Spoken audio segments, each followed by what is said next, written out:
How to use air gesture on a OnePlus Nord 3, Nord CE3 Lite, Nord CE4. Swipe down the notification panel from the top. Tap the setting gear icon. Now scroll down up to additional settings. Tap on additional settings. Here you can see gestures and motion option. Tap on it. Now you can see list of different gestures, screen of gestures, swipe down with three finger, touch and hold with three finger. Here you can find the air gesture.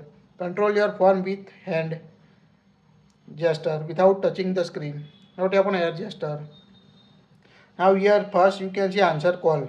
Hold the back of your hand 20 to 40 centimeter from the front camera with your fingerprint. Point down. When a prompt appears at the top of the screen, click your hand to answer a call. Swipe.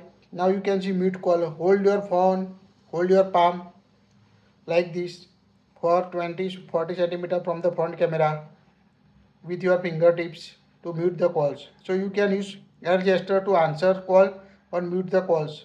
Tap on answer or mute calls to call on it to answer or mute calls using your hand without touch the phone screen. That's it. If you like it, share it.